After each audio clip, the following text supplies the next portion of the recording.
तुमच्यापैकी असे किती लोक आहेत की ज्यांना असं वाटतं की जे विचार करतात आणि ती गोष्ट होऊन जाते? बरेच लोक असतील, त्यापैकी मी पण आहे की मी विचार केला आणि ती गोष्ट झाली. श्रीमान भाऊ येतो आपल्याकडे त्याची गाडी घेऊन, थोड्या वेळात तो येईल आणि फर्स्ट टाइमच आमचं बोलणं झालं. एवढा डाऊन टू अर्थ माणूस मी फर्स्ट टाइम बघतो, एवढा मोठा असून सुद्धा. असे फार कमी लोक असतात. आता थोड्याच वेळात ते गाडी घेऊन येत आहेत, बघूया काय होतं. गाडीची कंडिशन बघून भरपूर काम आहे गाडीमध्ये आणि आता अजून ठरत नाही भाऊंचं. आता ठरलं की आपण फायनल सांगू की काय होतंय. इकडे भयंकर पुट्टी भरली आहे. अभि दरवाजा रिप्लेस नाही केला त्यांनी. नाही रिप्लेस नाही केलाय. मारून करून दिला आईच्या गावात टाटाच्या. अरे टाटा मला बोलायचं. मी पकडलं आता. मी काय योगी भाऊ हे ना हे काय करायचं, हे पुन्हा व्यवस्थित करून देऊ. ते पूर्ण डिटेलिंग केलं ना तर नवीन सारखंच होऊन जाईल. त्याला रिस्टोर करणार आपण. हां ग्लॉस ना, त्याला ग्लॉस केला ना पुन्हा वाट लागून जाईल. एवढ्या पपड्या उडतील ना त्याच्या, पपड्या उडणार सगळ्या त्याच्या. हां गाडीचे छोटे मोठे डेंट ते डेंट काढू, गाडीचं इंटिरियर क्लीन करू, क्लिनिंग पॉलिशिंग डिटेलिंग सगळं करू. मजा येणार 100%. नवीन डायरेक्ट गाडी झाल्यावर चालेल. कळवा. ठरता ठरेना, पण फायनली ठरलंय काय करायचंय. आपण आता गाडीचं काम स्टार्ट करण्यापूर्वी तुम्हाला दाखवतो गाडीत काय काय प्रॉब्लेम्स आहेत. आता गाडीचा जो पेंट आहे, हा पेंट आपण चेक करणाऱ्या अवजाराने, ही मशीन जी आहे, त्या मशीनमध्ये समजतं आपल्याला की पेंटची थिकनेस किती राहिलेली आहे, पेंट रिपेंट किती वेळ झालेला आहे आणि पेंटमध्ये काय काय प्रॉब्लेम्स आहेत. मला आता दाखवतो पेंटमध्ये काय काय प्रॉब्लेम्स आहेत. Paint layer is too thin. हा पेंट ठीकठाक आहे, हाही ओरिजिनल आहे.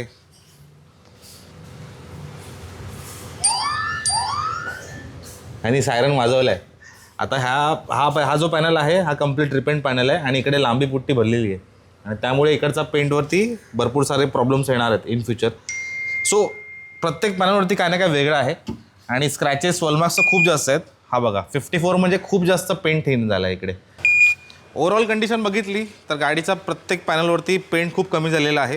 त्यामुळे आपण खूप जास्त बफिंग पॉलिशिंग केली, तो पेंट अजून कट केला तर अजून जास्त प्रॉब्लेम होऊ शकतो. आणि आता डिटेलिंग करतो आपण. डिटेलिंग करून सिंगल स्टेप पॉलिश करून इंटिरियर क्लिनिंग करणार आहोत आणि कॅलिपरचा आपण कलर चेंज करणार आहोत आणि या गाडीवरती आपण कलर PPF करणार आहोत. श्रीमान भाऊच्या गाडीमध्ये खूप जास्त काम आहे, कारण 2 वर्षामध्ये गाडी कधी डिटेलिंग केलेली नाहीये. तर प्रत्येक पॅनलवरती हार्ड वॉटर स्केल भरभरून आहे. 2 वर्षामध्ये गाडीचे अलॉय व्हील्स खूप जास्त खराब झालेले आहेत, त्यांना डीप क्लिनिंगची गरज आहे. आणि गाडीवरती जेवढे पण प्लास्टिक पार्ट्स आहेत, क्लॅडिंग्स आहेत, फ्रंट ग्रिल आहे, टारनी भरलेली आहे, तिला आपण क्लीन करून पुन्हा एकदा रिज्युनेट करणार आहोत आणि त्याला नवीन सारखं करणार आहोत. गाडीच्या काचा मी जस्ट चेक केला, काचांवरती हार्ड वॉटर स्केल आहे, खूप जास्त सोलमार्क्स आहेत. आपण गाडी जेव्हा वॉचमनला वॉश करायला देतो ना, किंवा घरी आपल्या कोणी अनप्रोफेशनल वॉशिंग करतात, डायरेक्ट कपडा पादलीत बुचकळून दे दनादन वॉशिंग जी चालते, त्यामुळे ह्या काचांना प्रॉब्लेम होतो. आणि ह्या काचांना झालेला प्रॉब्लेम तुम्हाला जेव्हा तुम्ही ड्राईव्ह करता ना, लॉंग ड्राईव्हला जाता, रात्री तुम्ही ड्राईव्ह करत असता, तेव्हा समोरून जेव्हा प्रकाश येतो, तो प्रकाश तुम्हाला डायरेक्ट डोळ्यावरती असा पसरला जातो आणि तुमच्या डोळ्यांवरती असा ताण येतो. हा प्रॉब्लेम पण आपण सॉल्व्ह करणार आहोत. हे बघा, गाडी आपण जेव्हा धुतो ना, तेव्हा इकडे पाणी जे साठतं ते पाणी हळूहळू घरंगळून खाली येतं आणि ह्याचा हार्ड वॉटर स्केल तयार होतो. तर मित्रांनो, हा पण आपण काढणार आहोत. हे लोगोज आपण काढणार आहोत. इंटिरियर बद्दल बोलायचं झालं तर इंटिरियर खूप जास्त खराब झाले आहेत. भाऊनी गाडी काय तबला तोड वापरली आहे.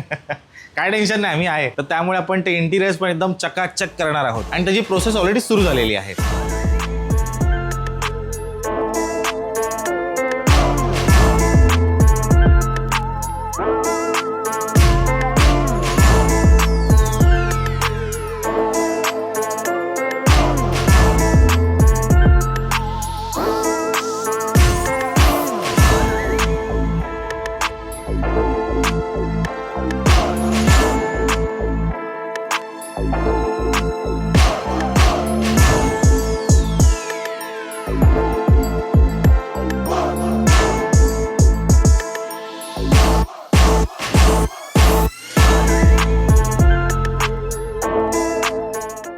आता श्रीमान भाऊनी ही गाडी जवळपास 2 वर्ष वापरली आहे. 2 वर्षामध्ये खूप ठिकाणी गाडी घेऊन गेली आहेत. 60,000 गाडी चालली आहे, म्हणजे बऱ्यापैकी गाडी रेमटवली आहे भाऊंनी. तर असं असताना गाडीचा पेंट जो आहे तो खूप ठिकाणी डॅमेज झालाय. मग अशा वेळी आपल्याकडे ऑप्शन काय असतो की आपण रिपेंट करू शकतो किंवा मग रॅप करू शकतो किंवा मग PPF करू शकतो. कलर PPF हा एक ऑप्शन असतो. जर आपल्याला ग्लॉस किंवा मॅट हे कोणताही PPF करायचं असेल तर आपल्या गाडीवरती जेवढे पण पेंट डिफेक्ट आहेत ना, ते आपल्याला व्यवस्थित करावे लागतात PPF करायच्या आधी. त्यानंतरच आपण PPF करू शकतो. पण आपण इकडे ह्यावरती कलर PPF ऑप्शन चूज केलं आहे, त्यामुळे आपल्याला गाडी रिपेंट करायचा खर्च नाही येणार आहे. हा आपला खर्च वाचतो.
मित्रांनो, गाडी आल्यापासून आतापर्यंत आपण काय काय काम केलं तुम्हाला मी एक्सप्लेन करतो. गाडी आल्यापासून आपण गाडीवरचे जेवढे डेंट्स होते ते डेंट्स काढून त्याला लांबी पुट्टी भरून त्याला फिनिश केलेला आहे. आपल्याला बोनेटवरती डेंट होते, या ज्या क्वार्टर पॅनलवरती डेंट होते, लेफ्ट हँड साईडचा दरवाजा आहे त्यावरती डेंट्स होते. त्यानंतर गाडीचे दोन्ही मागचे पुढचे बंपर हे आपण रिमूव्ह केलेले आहेत. त्यासोबत गाडीचे ग्रिल्स आणि क्लॅडिंग्स या सगळ्या गोष्टी आपण रिमूव्ह केलेल्या आहेत. आपण या गाडीवरती कलर पीपीएफ करणार आहोत आणि पीपीएफ करताना कोणत्या ठिकाणी गॅप दिसू नये, end to end proper PPF लागावं म्हणून आपण हे सगळे पार्ट्स रिमूव्ह केलेले आहेत. आणि कोणत्याही गाडीचा पीपीएफ कलर पीपीएफ स्पेसिफिक करताना आपल्याला ह्या गोष्टी कराव्याच लागतात. इन केस आपण या गोष्टी केल्या नाहीत तर आपल्याला ते गॅप्स असतात ते जास्त दिसून येतात. सो आपण आता ऑलरेडी काम सुरू केलेलं आहे. चला आपण बघूया काम कसं होतं.